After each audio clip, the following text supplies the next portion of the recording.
Knicks family, what's poppin'? Is your boy. It's a good win by the Knicks tonight. Ended up being way easier than any of us expected, ladies and gentlemen. Big win by the New York Knicks. They go back above 500. Now, they still may be in the 8th spot in the Eastern Conference, but hey, it is what it is. It's a big win by the Knicks tonight as they take out the Lakers 111-96. A starless Los Angeles Lakers. And everything that they needed to do, they did. Especially rebound the basketball. That was big. The Knicks needed to make sure that they didn't even have to win the rebounding battle. Just rebounded consistently, and they did that tonight. As a matter of fact, it wasn't even an issue. The Knicks just dominated. I don't want to say dominated the glass, but 54-47. It's pretty good. It's pretty good. The game kind of teetered back and forth for a good portion of the game, ladies and gentlemen. The Knicks came out, played well in the first quarter, but still ended up the first quarter down, which that was okay. It happens. Wasn't by much. Came back and took a lead in the second quarter, ladies and gentlemen.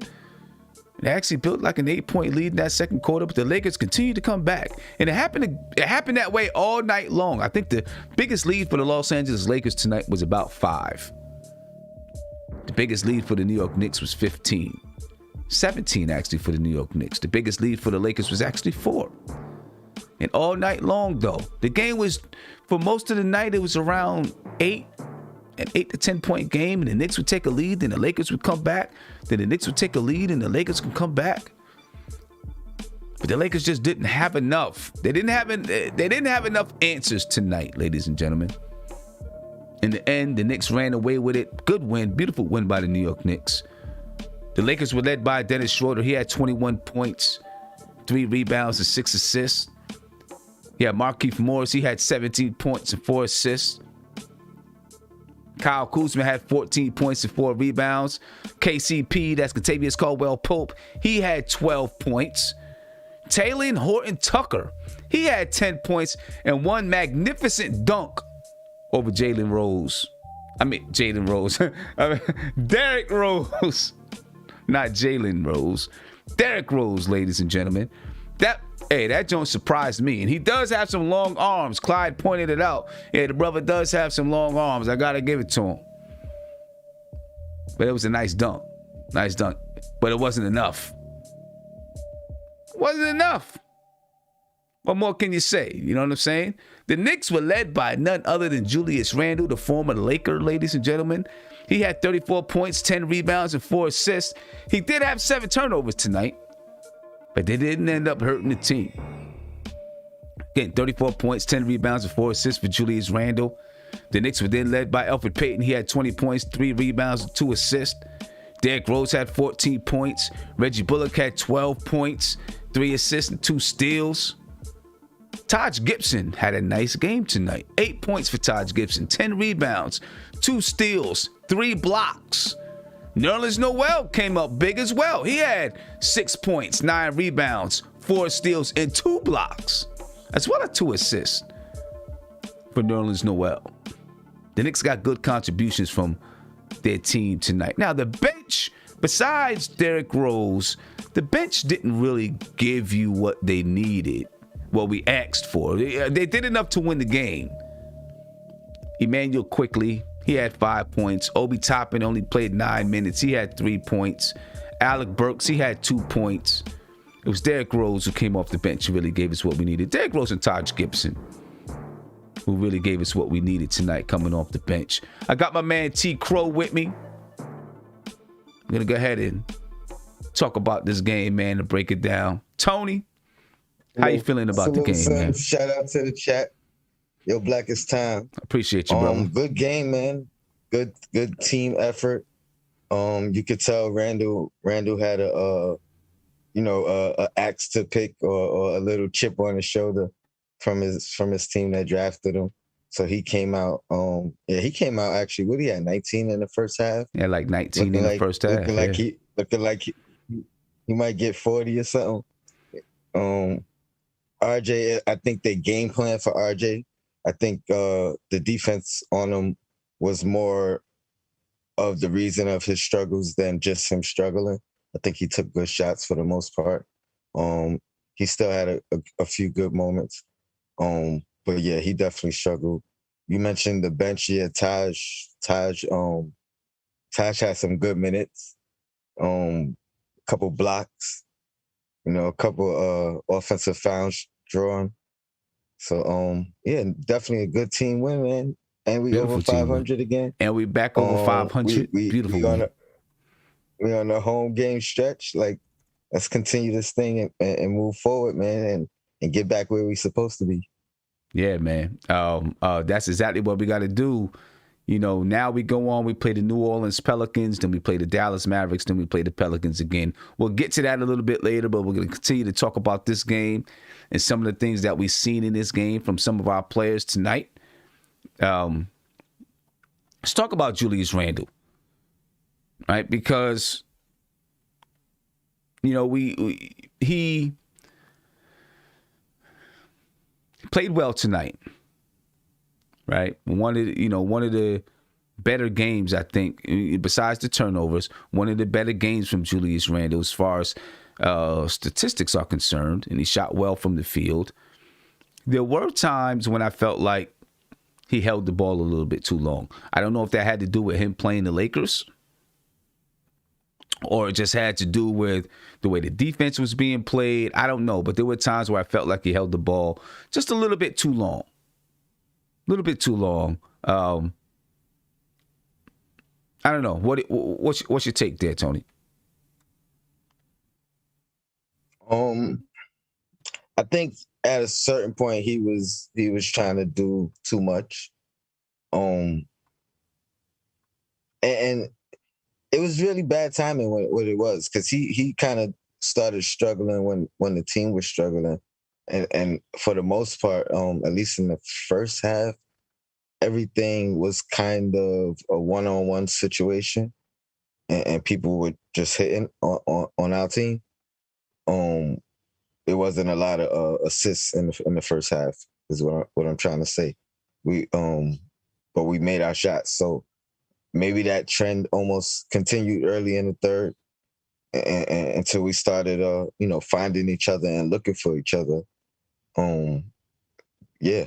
And shout out to Burks too, man, handling the ball early, coming up with some assists, looking like a playmaker as well, even though he struggled shooting. But, yeah. Yeah, you know what? Burks is getting more and more comfortable playing that role, that hybrid guard. And a lot of times, he has to be the point guard. He seems to be just be getting more and more comfortable playing that role, and that's a tremendous asset for the Knicks. And then another thing is, there'll be times when he's not scoring throughout the game, but then in the fourth quarter he comes up big, he comes up clutch, right? And when you look at this team, and this is what I think Tom Thibodeau's doing a good job of doing with this team. He's finding guys' strengths. And then using their strengths at the opportune time, okay? And it might look a little weird. The rotations might look weird, especially in a loss. But some guys are just strong in other areas, and you need certain things at certain times. You know what I'm saying? Alec Burks is the perfect example. Yes, he's a guy that can score for you all game. But he may not always do that. He's going to be inconsistent. But what I think Tom Thibodeau has found and likes about Alec Burks is that he is a clutch player. And he will be able to score in the clutch. So even if he's off, he's like, I can use this guy in the fourth quarter still. So if I need a clutch player, I'm going to get him out there because he's a clutch player. Right, so I think he's doing a good job of mixing and matching the puzzle pieces and putting them out there where we need it. The thing is, it's going to lead to some mistakes, right? Because sometimes you're going to figure, well, this guy can do this guy can do that. And it may not happen that night. Somebody else could have been playing better. But, some of it's his fault. some of it isn't because this is the roster that he's been given. And you can only do, what you can do with the roster. You know what I'm saying? So big shout out for Alec Burks for that. He's becoming a big time shot maker for the New York Knicks. Shot taker, and making plays for the Knicks. You know what I'm saying? And it's helping this team win. We're on a 3-game win streak right now. We defended home court, and now it's time for us to get back out there on the road. Go ahead, Tony. Also, he's doing one of the things that not many of our players can do, and that's looking for the bigs, like looking for Toppin and looking for Noel, and even looking for Taj, which I think that also boosts like the morale of these guys, help make them want to work harder on the other end as well. Right. So, yeah, shout out to that. Yeah, and you mentioned Taj. There was a lot of concern coming into this game, with them having Montrezl Harrell, obviously Andre Drummond, and it turned out I don't want to say to be a non-factor, but it turned out that the Knicks just said, hey, you know what? We know what the challenge is, and we're just going to go ahead and do what we do. They went out there, they rebounded the ball, made a concerted effort to box out Andre Drummond. And there you go. I mean, Andre Drummond still rebounded the ball tonight. Naturally, he's going to rebound the ball because that's the kind of player he is. He still had 10 rebounds, but he didn't do much. He had 10 rebounds, only one offensive rebound, and I think that's the big thing right there. Just one offensive rebound. So big shout out to Taj Gibson and Nerlens Noel for the way that they showed out tonight. Again, Nerlens Noel had 6 points, 9 rebounds, 2 assists, 4 steals, and 2 blocks.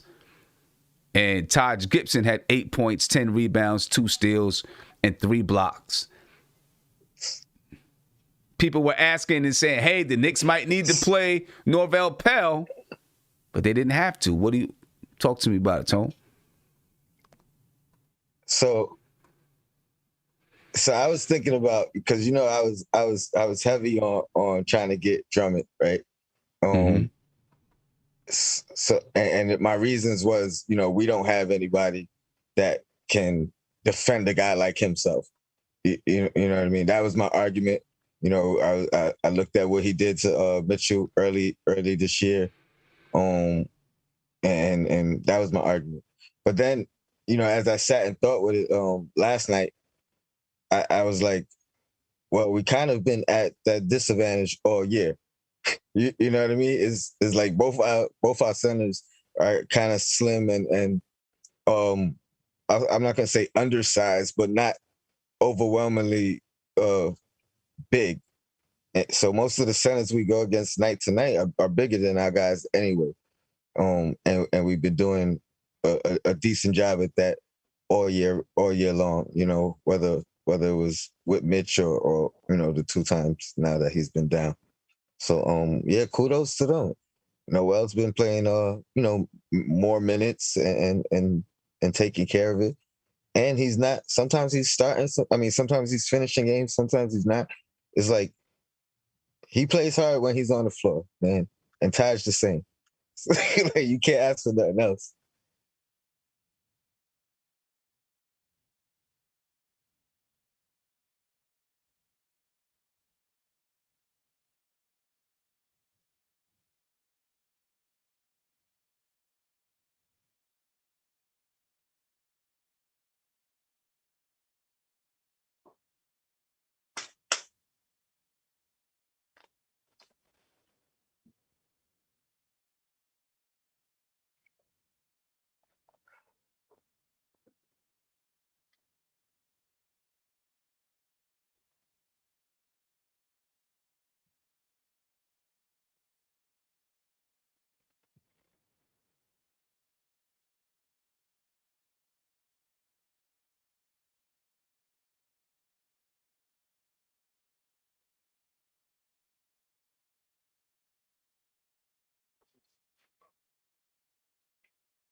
And I don't know. Somehow I had myself muted. I apologize, ladies and gentlemen. I apologize. I don't know how I muted myself. But anyway, what I was saying is the Knicks, Taj Gibson showed up tonight. I started there. But the Knicks seem to have that pep in their step once again. For a little while, they lost that pep in their step. They were, how do I want to say it? They just seemed like they were in a dark space. Felt like maybe they were in a dark space during that when they lost 5 of 6. Seemed like they were in a dark space or something like that. But they came out of it. They got a little bit more pep. That overtime win seemed to spark them a little bit. And hopefully they can continue to have that for the remainder of the season. The one thing I did want to say is every team we play that we haven't played, we look and we say, oh, they do this well, they do that well, and blah, blah, blah, blah. But what came apparent to me tonight is I don't know if all of these teams have faced a defense like ours. Right? We play a tough, aggressive, team-oriented defense. Right? So there's not just one player that's winning the game on the defensive side or taking control on the defensive side. There's not just one player who, it's a team-oriented defense. Everyone is going to help. We're going to know our assignments. And that's what they do. And a lot of these teams, they got this offense, that offense, they do this, that, and the third. And the Knicks consistently hold them to 10 points below their average. The Los Angeles Lakers came into this game averaging 112 points per game. They scored 96 tonight. The Knicks consistently hold teams. Even when they lose, they're holding teams to 10 points below their average. Even when they lose the ball game. Right? It's always the offensive side where the Knicks can't get it together. They go through dry spells and all those type of things. But you don't know how another team is going to react once they face the Knicks defense. And I think that's something that we all have to realize about this team. And we all know that the Knicks have a very good defense, and everyone will admit that. This defense might be a lot better than even we think, though. Because they seem to surprise some teams when they go up against them. And teams are like, oh, wait a minute, these guys can really D up. And they play together.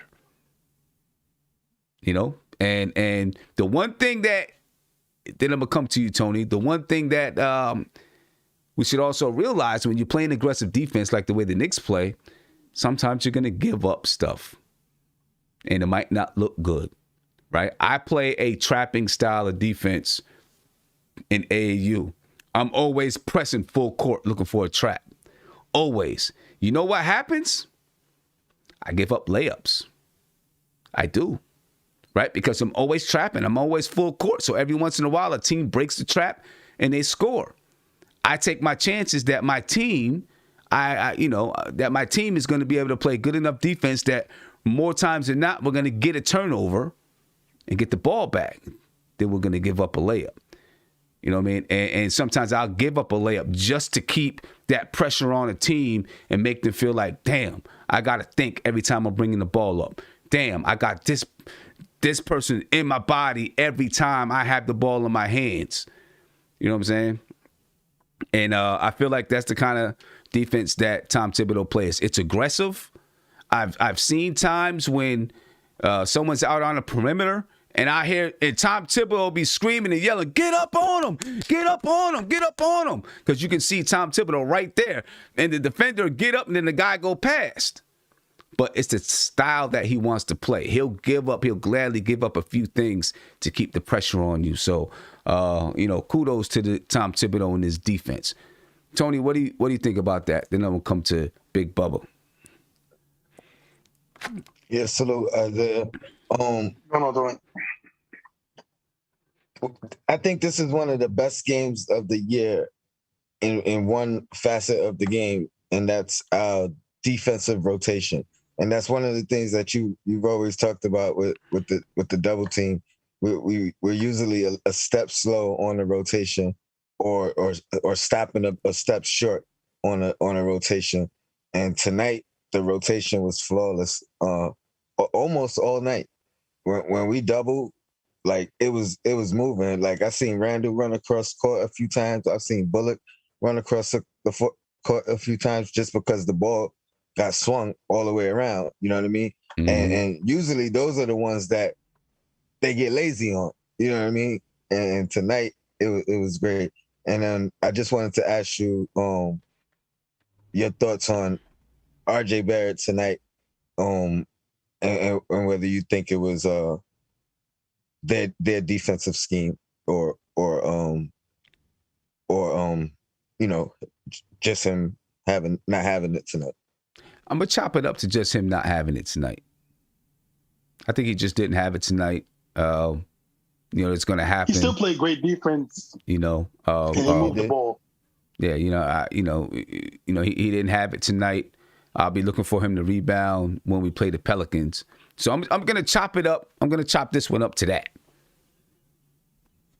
You know, I'm gonna chop this one up to that. It seemed like they knew his. It seemed like they really knew his tendencies to me, because even that Euro step, I think got swiped 3 times, by 2 different players, but all in the same way. Like caught it at that same, you know, once he brings it down before he can bring it back up. You know, so I don't know. It seemed funny to me that usually he adjusts. So I don't know if he didn't make the adjustment that they getting it low. But I don't know. I just seen like they really schemed on him. And maybe it was, you know, good scouting, right? Where, you know, here's the scouting report on RJ Barrett. This is what he likes to do. So if you see him get ready to go towards this move or that move, this is what we want you to do. I don't know if the scheme was to, hey, we're going to stop RJ, but probably good scouting, you know what I'm saying, on his tendencies, because, you know, once you get in the league, everybody knows your tendencies. You know, Isaiah, what's going on, man? Yes, sir. What's going on, Tony? What's going on? And just to answer to what you were saying, Tony, I think, you know, today I was happy with RJ, man. At the end of the day, I was happy because Elfrid Payton had a good game. Oh, man, I can't talk smack about Elfrid Payton. He had a great game today. Nah, man, I still like RJ's defense. I still like the way he was moving the ball. So, I mean, I wasn't mad about the points. Listen, we beat the Lakers, so I'm happy about that. And, you know, with the team defense, somehow I do agree with you. I get frustrated sometimes with our defense because we do give up a lot of open threes. But today I was proud of the closeouts today. We did some good closeouts. They didn't really have that many open threes. But they hit some tough shots when they got it down to like 6 or 4 or something like that. But you know what, man? This is a good win. I believe this was a wire-to-wire win, if I'm not mistaken. No, they led. They led. They had a 4-point lead at some point during the game. Yeah, but see, you know, the threes though, you know, about the threes, and I am now really kind of, and over the last couple of days, I just really been thinking about it. We talked about it last night with the entertainer there. And I do think this is just Tom Thibodeau's scheme, and he's playing the percentages. And I think he's feeling like there's going to be some nights where teams get hot from 3, but most nights they're not, because we're still going to play aggressive. We're still going to try to close out hard when we can, but we're going to protect that paint, and we're going to put the kind of pressure on teams where they're going to be tired shooting the 3. And you know what? As much as we look and we say, man, we're giving up these open threes, we hold teams to, 30. We hold teams to 33.8% shooting from the 3-point line. It's not a fluke anymore, ladies and gentlemen. We've been doing it all season long. We're 55 games into the season. We still have the best 3-point defense, if that's what you want to say, in the league, if you look at percentages. Because we hold teams to 33.8% shooting from the 3-point line. So, yeah, go ahead. Before you move on, just to let people know, it's crazy, son. We got 458 people, but less than 100 likes. Come on now, people. Can we get them Can we get them likes up? Can we get to 200 likes? Let's 200 likes real quick. It's 450. Almost 500 people. Let's get them likes up, people. My man's doing the great content, and we got the great man Tony Crow in the building. So let's keep them likes up, y'all. Yeah, no doubt. Appreciate that. For sure. And look, the Knicks, they give up a lot of 3-point attempts.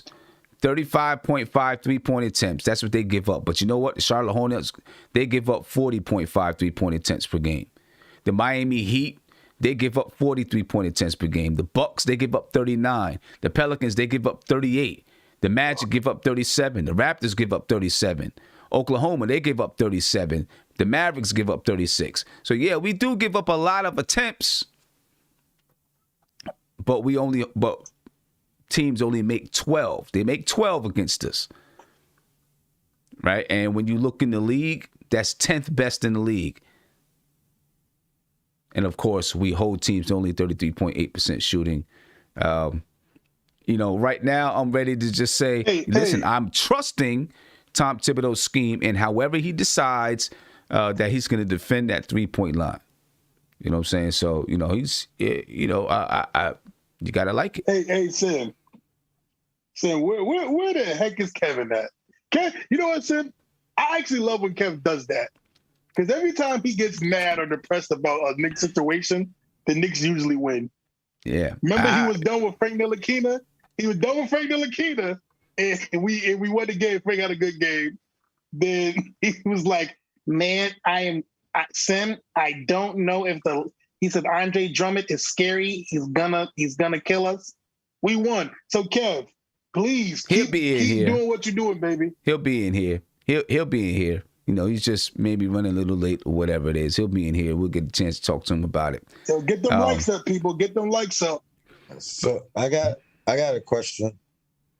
If we not mad at RJ's performance, because I'm not, who we gonna hate on tonight? Ain't nobody to hate on tonight.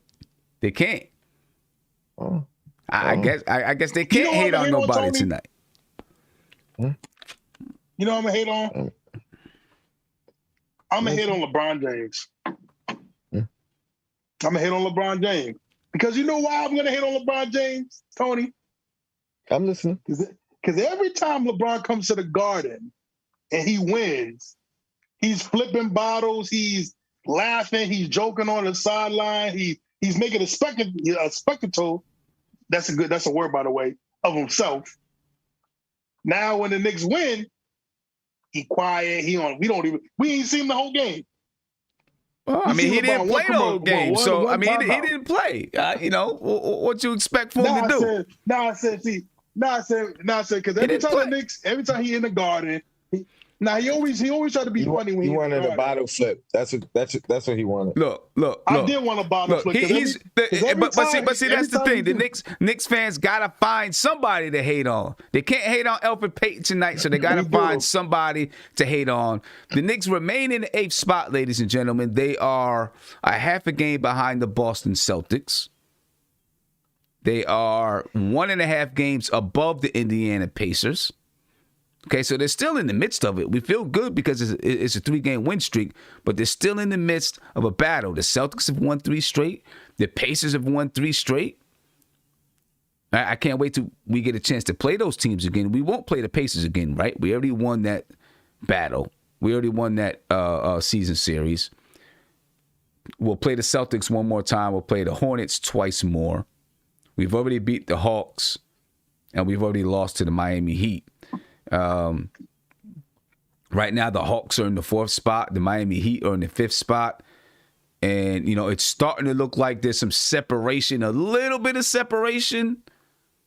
If the Knicks do find themselves up near that 4th or 5th seed, they'd have the advantage over the Hawks, but they'd have the disadvantage with the Miami Heat because they lost all 3 of those games versus the Miami Heat. So the Knicks still have some work cut out for them. Tonight. But yeah, go ahead, Isaiah. I'll give you the chance to talk about Elfrid Payton, talk about all the good things that he did tonight. He did have 20 points. Right? And hit some key buckets. Listen, man, scored some key buckets when we needed it, right? When the Lakers cut the lead to about 5, scored a couple of key buckets, to keep the Knicks, because I was looking, I was like, yo, we can't give up this lead. Like, we can't let this game get close. Couple of big buckets, attacked the front of the rim, played well tonight. Go ahead, talk to me. Heap the praises. Go ahead. So I can't stage you because you wait for these type of moments and you wanna laugh and smile so bad. You brought him up. You brought him up. You brought him up. It's the first time his name came out of my mouth. You brought him up. Oh man, here we go. And you guys can't see. You guys can't see behind the scenes. He put in the chat that we have here behind the scenes, saying, hey, let me talk about Elfrid Payton. Now he wants to say that So I'm giving you the opportunity. Go ahead. Y'all saying I can't stand you, yo. Nah, but listen, man. Listen, we all kill Elfrid Payton. People know how I feel about. A lot of people don't like Elfrid Payton. Only Elfrid Payton mama and Sim like Elfrid Payton. That's okay. But listen, he had a great game today. I knew he had a good game because they brung him back in the fourth quarter to close. Is Elfrid Payton a closer now? We don't know yet. But no, he hit some timely buckets. He had a mismatch against Schroeder. He took advantage of it. A mismatch? It's crazy to say. Hold on, whoa. What? He had a mismatch against Schroeder? How is that a mismatch? Well, I'm talking about size-wise. Because Elfrid Payton 6'4". So is Schroeder. You was better off saying Schroeder 6'4"? Yeah. Yeah, I'm not going to lie. He looked like the smallest 6'4". Maybe because he's skinny. I don't know. He looked, I don't know. I didn't know he was 6'4". I really didn't know. I thought he was like 6'1". But look, right? I believe he's 6'4". Schroeder. Hold on. Well, it don't matter. Just go ahead. Oh, yeah, it don't matter. Yeah. Listen. Nah. So when the Knicks got it down to 5, when the Lakers got it down to 5, I got worried because I'm like, here we go again. Blown lead, close game. It's gonna take years off my life. But Elfrid Payton hit them timely buckets today to keep the lead back up. I think he got it back to 6. And then I think he hit 2 in a row, and it got us back to like 8. And 3 in a row, hit the 2 and once. Oh yeah, come on, man, put your cape on. Look, he can't do it. It's like pulling teeth for him. Oh, listen. He didn't say anything. All he did is tell us what we already know. Anyway, let me get to a couple of super chats, and Dennis Schroeder, by the way, is 6'3". This is what y'all do, man. Elfrid Payton is 6'3", by the way. I'm looking at it. I don't care what they said in the chat. I'm looking at it right now on NBA.com. He's 6'3". Hold on, let me see. Go to the source, bro. Go to the source. That's what I'm trying to tell you. Go to the source. Anyway, let me get to a couple of super chats out here, man. Big shout out to you guys. I appreciate all of you guys' support. Brooklyn Blanco, thank you. 6'3". I just told you that, bro. Brooklyn Blanco, thank you for becoming a member. I appreciate you. Thank you. Thank you for your support. Dan Alcanet, thank you for the super chat. He said, you describe Tibbs like Belichick, and they're fans of each other. Yes, he is much like Belichick. When you think about Belichick, it's kind of like it's either my way or the highway. You're going to get down with what I do, or you don't play, or you're not going to be on this team. And Tom Thibodeau really does have a lot of those same, those same attributes. And then Belichick is able to, obviously it didn't happen this past season, but normally he can pluck guys out because he has this system and the way that he wants to play, and he knows how to capitalize on their strengths. And this is what Tom Thibodeau is doing with this team right now. Triple G, thank you for the super chat. He said, no other New York Knicks podcast feels authentic like this one. I appreciate that. You know what? That is a big compliment for me, man. Triple G, I really do appreciate that. That's a big compliment for me because We're not trying to be authentic. We're just being who we are and enjoying and loving the New York Knicks and all the support that you guys give us. So thank you. I really appreciate that. Ian Clark, thank you for the super chat. He said, let's get those super chats up. Hey, man, I'm not the kind that's going to ask for money. So, thank you for asking for me. That's not, you know what I mean? And Sandy Valorio, he said, I would not want to play the Knicks in the first round if we played D the way that we did today. And you know what? I agree with him, Tony. I don't think there's going to be a lot of teams out there that say, yeah, the Knicks is the team we want to play in the first round. Not playing this kind of defense. This showed me a lot. Yeah. As a matter of fact, this showed me a lot because I was looking forward to the matchup against Drummond because I was such an advocate for going out and getting him. Not saying I wanted him to kill us, but I wanted to see how we competed against him, motivated, you know, and they passed that test with flying colors for me. Yeah, and this entire stretch where the Knicks were losing these close games, right? They were losing close games. They lost 5 of 6, and now they come back and win 3. They fell 2 games below 500. Now they come back and win 3 more. It just shows you something about this team. They're not going to give up. They're not going to fight. It's going to be a battle every night when you play this team. Nobody in the playoffs, your Brooklyns and Milwaukee and those teams, they're going to look at the Knicks and be like, yeah, we might beat them, but we know it's going to be a battle. We're going to walk out of there bruised. We're going to have a busted knee, a busted lip, a busted up hip, anything, because it's going to be that kind of a battle. And the Knicks, if the Knicks get down 2-0, they're going to come out fighting, scratching, and clawing to try to save off that, going down 3-0. And if they get to an elimination game where the Knicks are about to be eliminated, I feel like this team is going to come out. They might lose, but it's going to be a battle. A team might sweep us 4-0, but they'll probably feel like they were in a 7-game series. So, yeah, I don't think a lot of people are going to want to face the Knicks in the playoffs because of the way that this team plays. You know what I mean? Go ahead, Isaiah. Yeah, I totally agree with you, man. I mean, this Knicks team, man, especially the way the team defense is. If we face if we face Milwaukee, I think if we face the Sixers, man, I think that would be a really good matchup for us in the sense of we both play a physical kind of game, and we were in those games, like really in those games. But we'll make it tough for anybody, man. And I think it'll be important because it's going to show that a lot of these free agents, even if it's not free agency this year, it shows people have us on the radar in the sense of that, listen, these guys fight. And if we get a player here, if we actually hit on some of these upcoming draft picks, I'm telling you, man, the Knicks are going to be a dangerous team.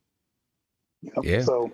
Yeah. And the only time that we got blown out by Philadelphia earlier in the season, when we played them the first time, we got blown out. You got to think about it. And that was historically, that was RJ's worst game of his career.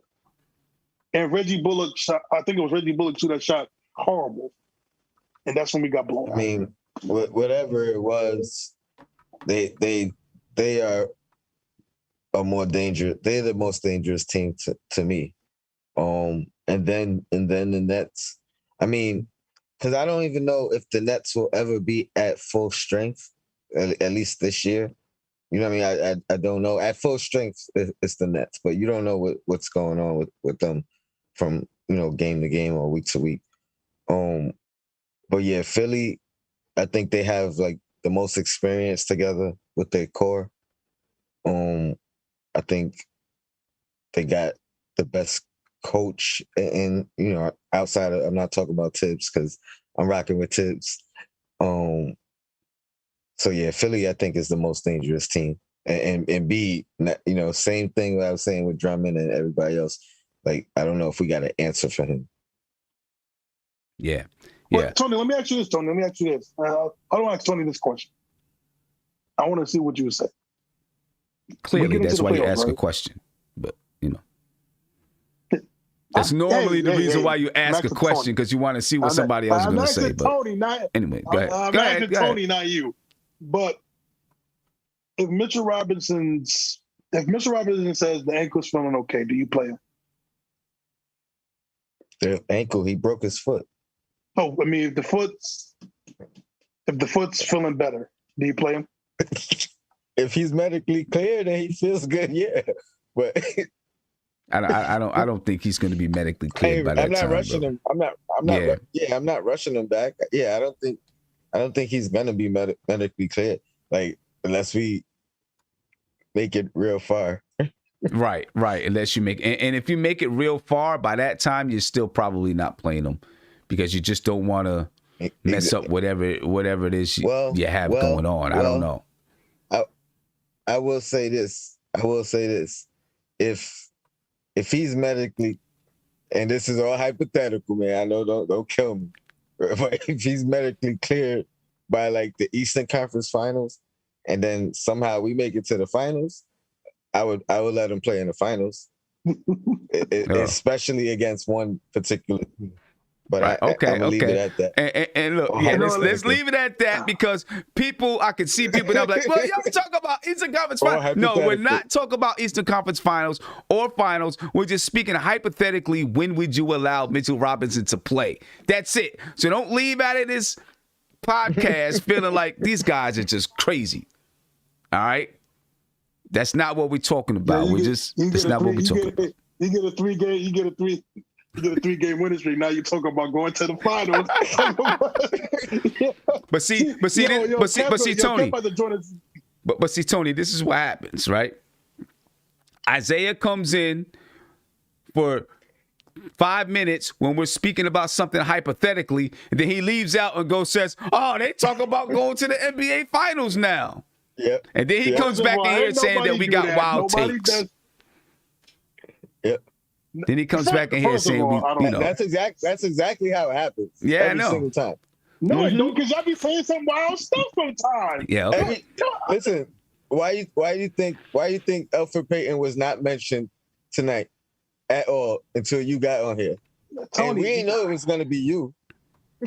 Because I'm not fake though, Tony. I can give a player props when he plays good.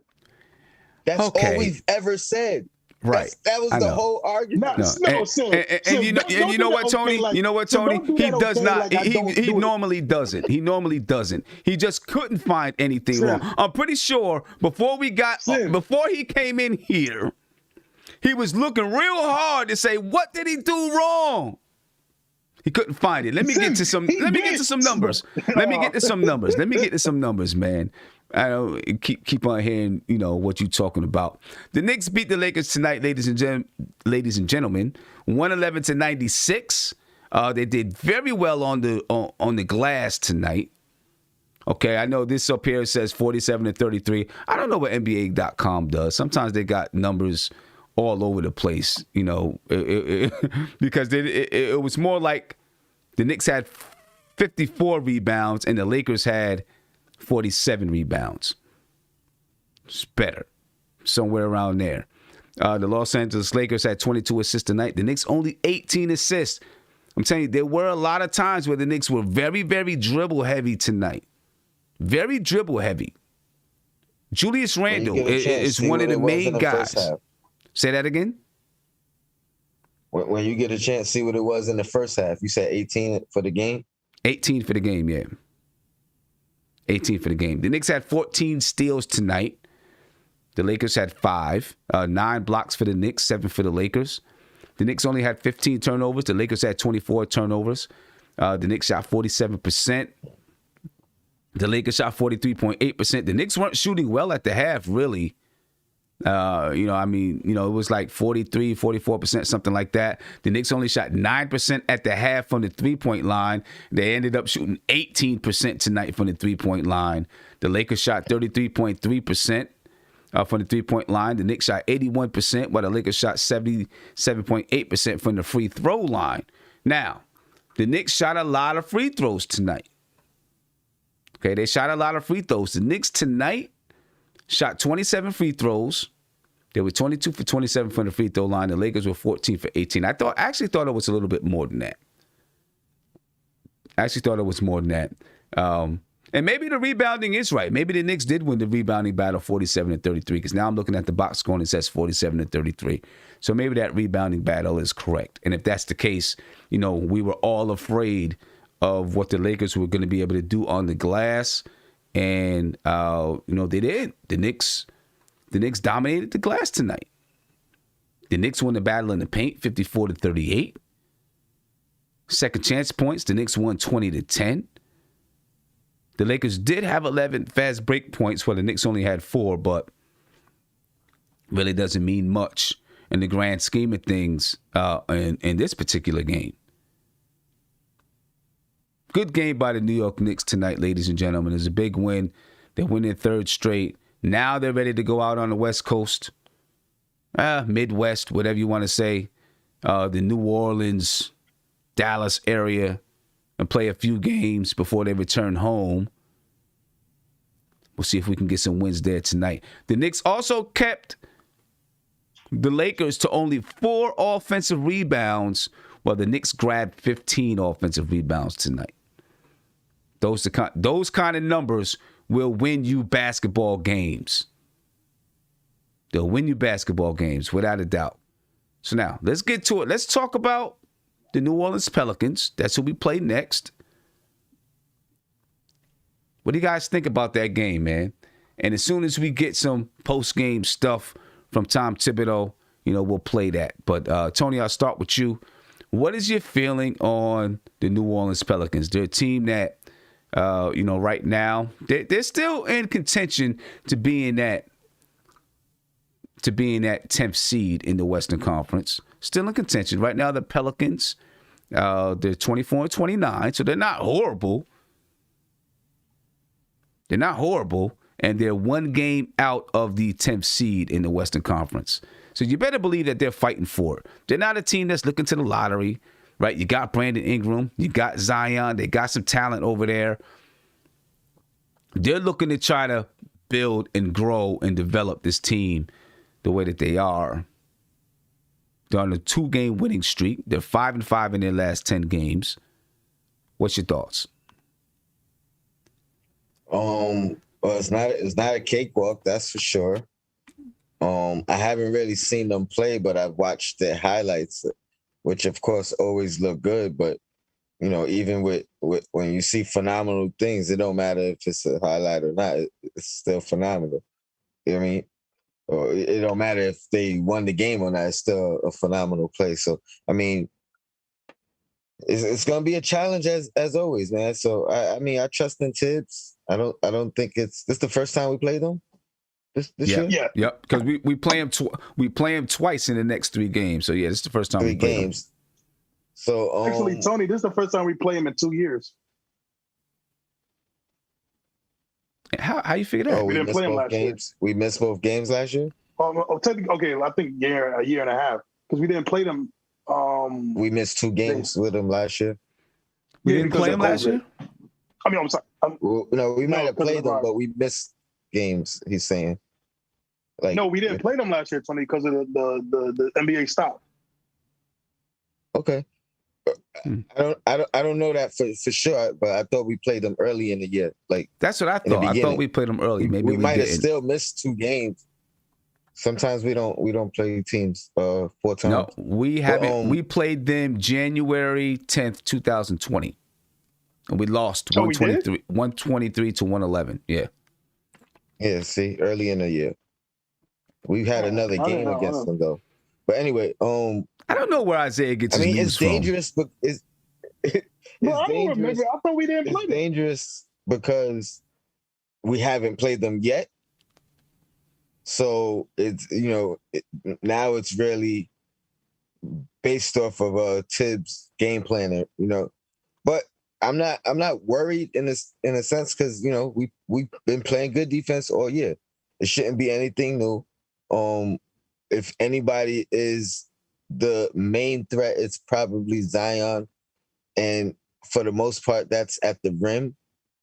So if we focus on Zion at the rim, and and maybe Ingram on the perimeter, I think we'll be all right.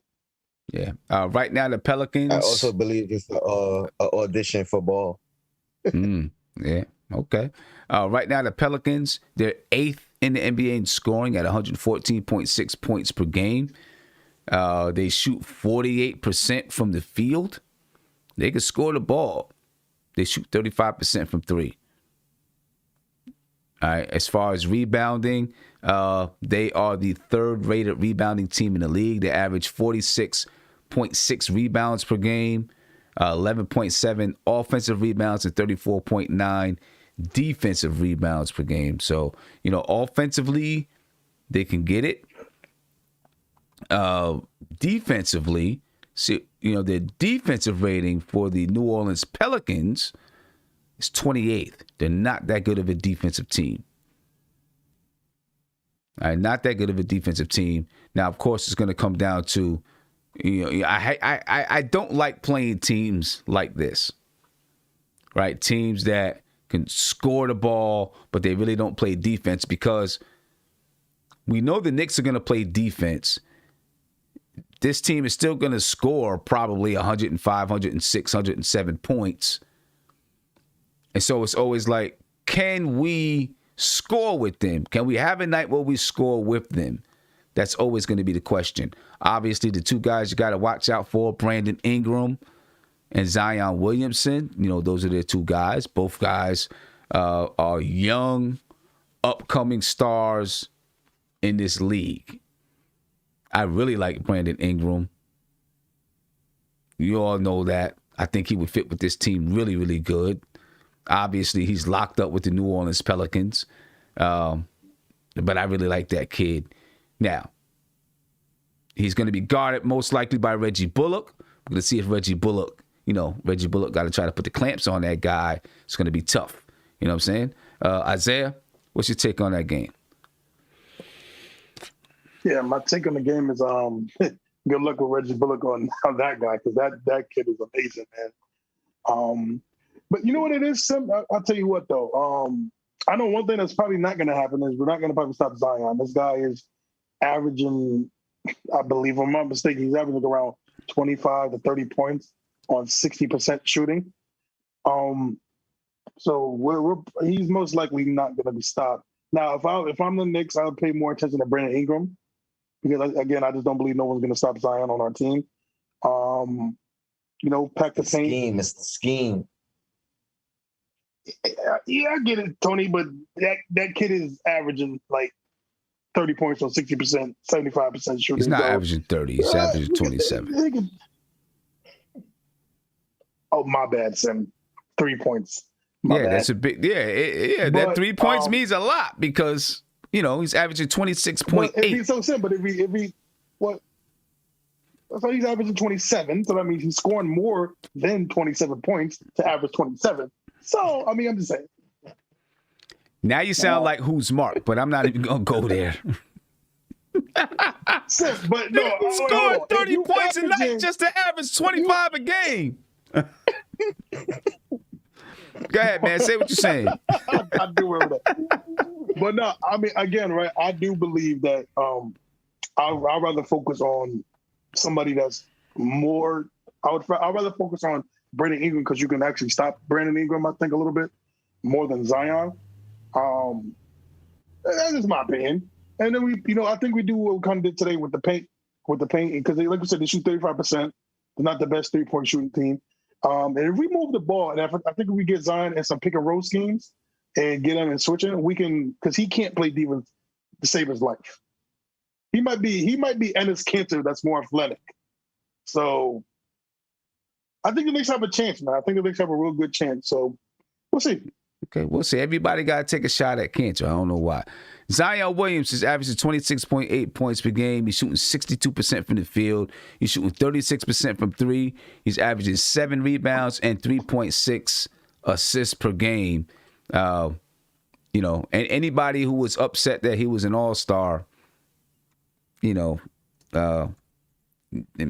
you got the issue. I don't know. The kid is playing good basketball. Brandon Ingram, on the other hand, he averages 23.8 points per game, 5 rebounds, 4.8 assists per game. He's shooting 46.8% from the field. He also shoots 38.3% from three. That's a duo. That's a tough duo to cover. Tough duo to cover, ladies and gentlemen. He's 6'8", 190 pounds. Talking about Brandon Ingram. He's playing that 3 spot. Probably be guarded by Reggie Bullock. Zion Williamson's playing the 4 spot. He's going to be guarded by Julius Randle. It's going to be a fun game to watch. It's going to be a fun game to watch. Who's their 2 guards, you said? Let me see. I don't have their roster up in front of me. I just looked at both of those 2 guys right there. So I'm not exactly sure. The Pelicans right now are playing the Kings. They are beating the Kings 100-87. And if we take now the Kings are the Kings. Taking a look at the box score, though. Excuse me. Brandon Ingram, he's got 28 points, 7 assists, and 5 rebounds. Zion Williamson has 26 points, 4 assists, 4 rebounds. Another guy we got to look out for because, we have smaller size centers is Steven Adams. He's a big guy. He's got 4 points, 13 rebounds so far tonight. Right? So he's another guy that you got to worry about. Mitch used to neutralize him. Not saying no else can't, but I've seen Mitch do his thing against him. Right. They got a quick point guard in Kira Lewis. Right? Kira Lewis, 11 points tonight so far, 3 assists. Lonzo Ball's not playing tonight. So I don't know. I haven't checked any injury reports or anything like that to see what's going on. I guess we'll figure that out a little bit later on. Their shooting guard is Wes Uwundu. He's got 8 points, 5 rebounds tonight. So this is what we got, ladies and gentlemen. We'll see what we're going to be able to do with the New Orleans Pelicans. Both teams are battling for playoff position, and it's going to be a good one. It's going to be a good one on Wednesday. Kareem, what's going on, man? Hey, man. I'm all right. How you doing, son? I'm good. We won because he's ready to come in and say the words. Go ahead. Say the words for me, bro. And I kept telling everybody, I hope we can beat them, man. Oh, no, beat them. Oh, man, barbecue chicken, and next game is barbecue chicken. We're on a barbecue chicken winning streak, man. Everything after this is barbecue souffle chicken. Barbecue chicken. With a parfait on the side and a Diet Coke. It was a good game, man. I was watching it. The defense was there. We took advantage of this dude's back being messed up as well. I like that we exploited matchups tonight, and we definitely got to take advantage of that moving forward. Like, just keying on these things, pay attention to the scouting report, and if we got a favorable matchup, we need to, take advantage of that. Yeah. You know what? Let's put it like this. The Lakers, they didn't have a lot of weapons offensively, but I am going to say, and I wanted to ask you about this. We brought it up a little bit earlier. Every team that we haven't faced, we're always a little bit nervous that, we see they can do this, they can do that. But I feel like a lot of teams, the first time they face the Knicks, aren't sure what to do or how to deal with the defense. Yes, I agree. Yeah, I agree. Because our defense is tough. And it's a team-oriented defense. You know what I'm saying? Everything is predicated on the team and the way players fit together. Good communication, hustling on every play, good help side defense. They're clogging up that paint, forcing you to shoot threes.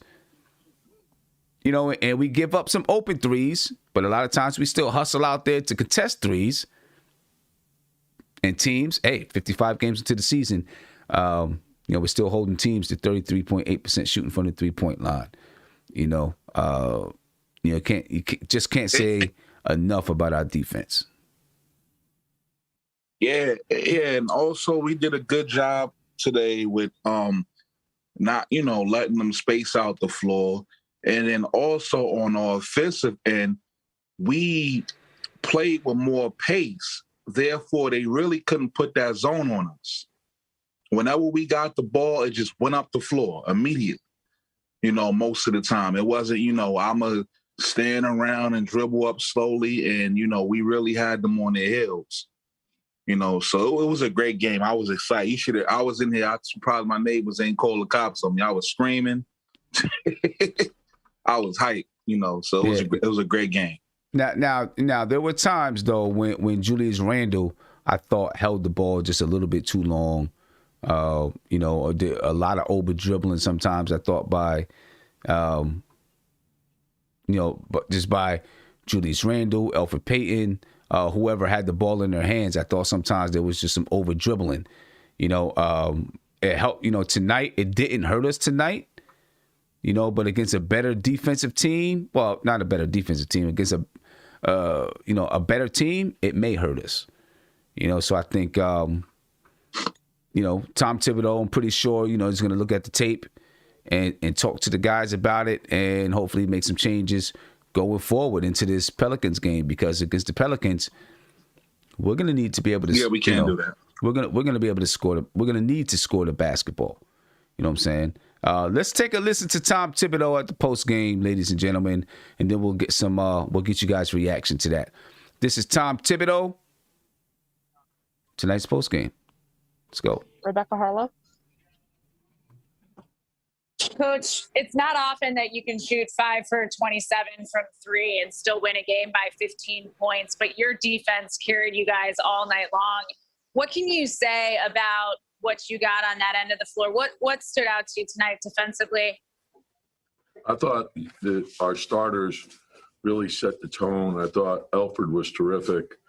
Then, we had a number of guys. I think Elfrid and Norland's are sort of the unsung heroes, but they add a lot to our team. And then Julius stepped up and had a monster game again, making big shots. But then they're tough. They're a hard playing team, and they have good veterans. And if you let your guard down for a second, they can come back on you. And very well coached and a lot of depth on that team. McCarroll.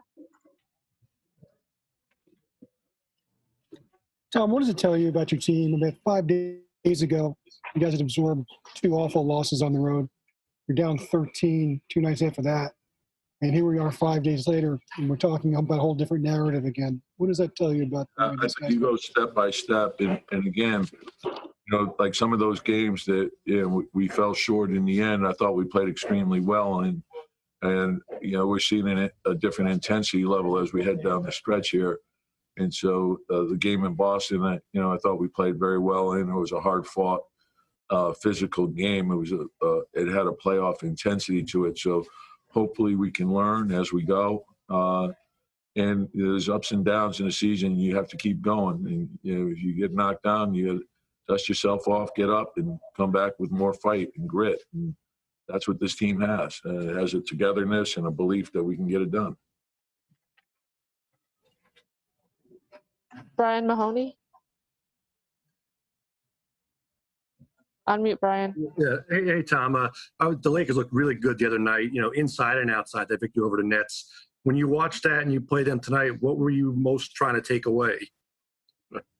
And you're right. They've been impressive with LeBron out and Davis out. Again, I think it's a team that's built on defense, and they play together. They share the ball, and Schroeder is a load to deal with. Drummond puts enormous pressure on you, rolling to the rim, as does Harrell. And they surrounded him with shooting. It's a very hard-playing team. KCP is a tough matchup. Wes Matthews has been a good player in the league for a long time. Morris is, can stretch you out. Kuzma, they have great versatility. They can play multiple positions. You have to be ready for the different lineups. So it's a tough team. Steph Bondi. Tom, looking ahead to your matchup against New Orleans and the first time against Zion, how unique of a player is that? With that size, being able to do what he's able to do athletically. That's probably a good word to describe him. Unique is unusual because it's power and speed. And usually, when you have the power, you don't have the speed, or if you have the speed, you don't have the power. And he has both. Very skilled, puts a lot of pressure on you, dynamic playmaker, so we know we're going to have to be ready. That's a team that's gotten better as the season's gone along. Steve Popper. Tom, going back to that for a second, I know you weren't here when they picked him, but has RJ proved to you kind of that he fits as a guy who was in that top three? Well, I love the guy we got. I know that. RJ's had a terrific season for us. He's great to be around, great teammate, great to coach. He's gotten better each and every day, gives you everything he has, puts the team first. You can't ask for anything more than that. And I think he's got a huge upside. Mark Berman. Hey, Tom, you mentioned Alfred being terrific. In what way tonight? A lot of pressure on the rim, downhill, in the paint, ball pressure, making tough plays, gives us a physicality, allows us to do more switching than we normally would because of the size and toughness that he has. So it was, he's an important part of this team. All right, ladies and gentlemen, that was Tom Thibodeau. I want to get to you guys and just ask you any thoughts on what Tom Thibodeau, just said right there. Kareem, I'll start with you. Any thoughts from what you just heard from Tom Thibodeau?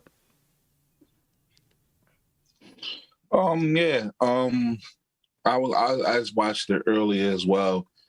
I feel like his thoughts may be, the result of, ups and downs this season, as far as, players being consistent and stuff like that. Like even today, I remember not today, but it was a factor today, but I remember we spoke about, in the past on how, with RJ and Julius, it's very rare that they are both playing well at the same time. So, and we're going to have that. We got young players, we got players, that are getting better. So, it's going to happen. But, he did a good job managing for this game. I can't complain about it. Tony? I don't know about anybody else's coach, but I like the guy we got. Mm-hmm. Yeah, that's what I like what he said about RJ. Well, yeah, exactly. Yeah. I like that. I like that. Basically, whatever. I like the guy we got. I don't care about anybody else. I like that. You know what I'm saying? Yeah, I feel the same way. Yeah. No complaints. Well, ladies and gentlemen, I don't know if you all have any other. Let me get to Big Bubba. See if he had any remarks on what Tom Thibodeau just said. Any remarks? Any thoughts? Anything on Tom Thibodeau?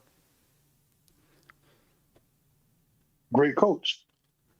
I mean, what he just said in the post game. Oh, yeah. No, he doesn't, ladies and gentlemen, because he wasn't paying attention. So he does not have anything to say or any thoughts on Tom Thibodeau. Big shout out to Josh, Uncle Fulio. Thank you for the super chat. He said if the Knicks had a closer, in parentheses, you just wanted to say that. Playing with Randle, RJ and these role players would be where? Or where would they be? He said, and he answers his own question. He says, easily competing for the top 4, #1 player away. Well, we'll see how they finish out the rest of the season. I'm excited about where this team is right now, though. You know what I mean? Because a couple games ago, a lot of people were counting them out. I told you, we're going to do this. We're going to fade here. We're going to fall here. We're going to trip over ourselves. We don't have enough to do this and do that. You know what? It all remains to be seen. A lot of people were saying that we think they're going to rebound. They've been rebounding. When you use hindsight, as Big Bubba likes to say, hindsight. When you look at hindsight,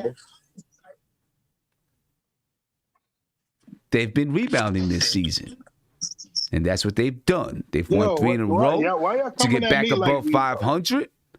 They went 3 in a row to get back above 500. And we'll see if they can stay there. The team got a lot of heart, a lot of fight, man. Hey, Sim, but you know what's so crazy, though? Because I was listening to the man, why those reporters be asking some funny questions? Yeah. I was like, y'all really try to sneak this on the questions, though, right? They do. Get out of here. They do. They be trying, especially Mark Berman. And Berman, if you're watching, I'm talking about you, bro. Listen, I like you, Mark Berman. I read your articles every day. Don't worry. But every once in a while, you're going to get a jab. Mark Berman tries, man. He tries. You know, he looks for stuff. He looks for something.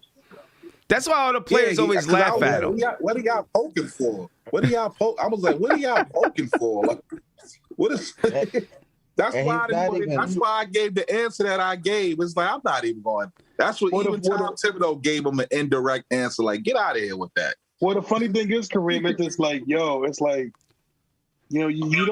really hear that much from them Bermans and stuff, Bondi. You don't hear all that. You don't hear about them this year. Because what was the name of the other dude? Rob Pelinka, right?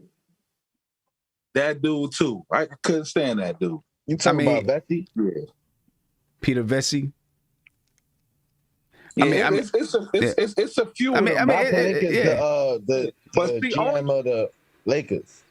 Yeah, my bad. I said the wrong name. What was the other dude? The other reporter? You got Berkman. You said right, and it was another one. Isola. Yes, every time I don't think he writes for the Knicks no more. No. Yeah, he doesn't. But when he was with us, media day, we not answering that right now.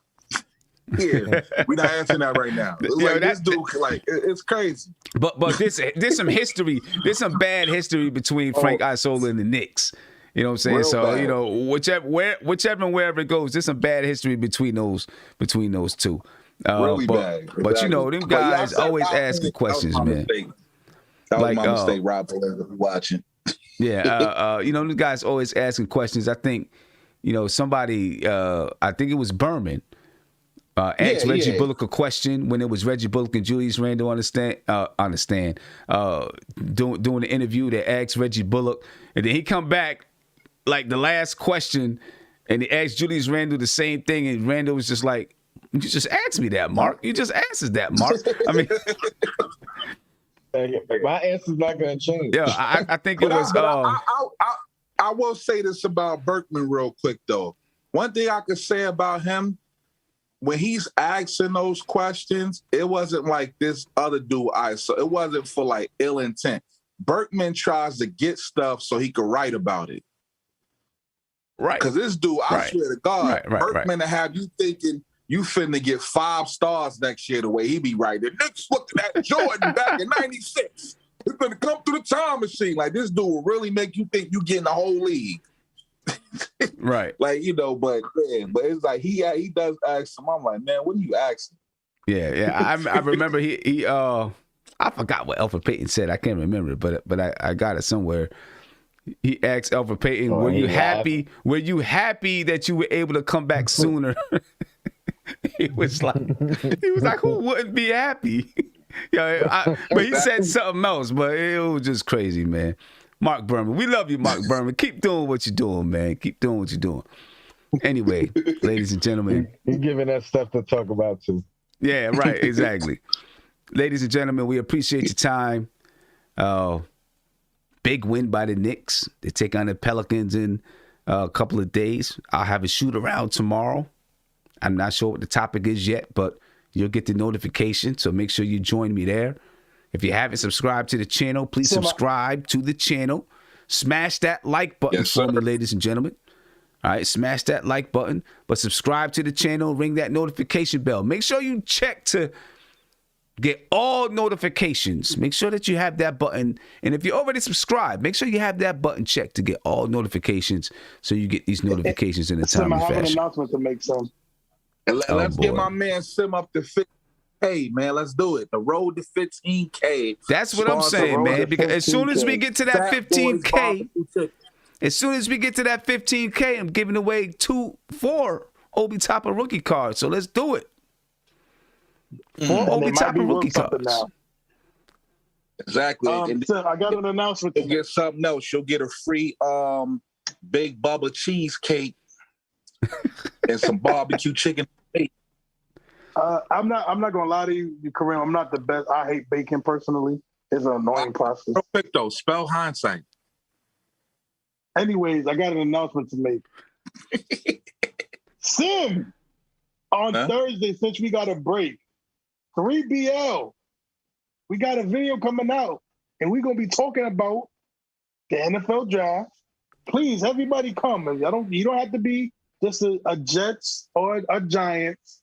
You could be any football fan. We're going to be talking about the draft. We are going to talk about who do you want for your team in the first round. We're going to talk about the first round, second round prospects. It's going to be fun time. 3BL. It's going to be. We're back, baby. Yeah, bullied me enough. No, we going to find out, ladies and gentlemen. Hey, ladies and gentlemen, I'm going to tell you this. Pencil it in on your schedule. Don't put it on your schedule in ink. Pencil it in. Pencil it in. I'm going to get out of here, ladies and gentlemen. Any last words, Tony? Let me get some last words. I'm going to come around and get some last words. Tony, last words? Shout out to the chat. Shout out to the panel. Yo, Black, it's time. Sim, as always, keep doing your thing. Appreciate you, bro. Appreciate it. Kareem? Yeah, man. We got the win tonight. Appreciate being here. I had to get on. I was actually taking a test. I was trying to hurry up so I could get on. But great win. I think we're going to get the next win. We all right, man. I love Tibbs, man. This team, just when you count them out, they get it together, and I like that, Yeah. But Sim, real quick, he said 3BL. Is that YouTube or Sportscaster? YouTube. YouTube. And so can you put the link in so I could just swipe it? I got you. Yeah, I got it. Hold on. But I appreciate also, we run it through StreamYard. You heard me? Yeah, StreamYard. Got you. Okay. Yeah. Isaiah, put that link in the chat so that way people can get in there and subscribe to it. All right. Isaiah's gonna put the 3PL. Can you put the link in? This guy. Everybody got to do work for him. You know what? I ain't even gonna give him any last words, man. I'm not giving him no last words. Everybody got to. Ladies and gentlemen, I appreciate you guys for being here. We about to head up out of here. I will catch you tomorrow on the shoot around. Thank you for your time. Be peaceful. Spread love, ladies and gentlemen. And please, smash that like button. Subscribe to the channel. Once we get up to 15K, we're giving away them Obi Toppin rookie cards. We got about 120 to go before we get to 15K. Peace.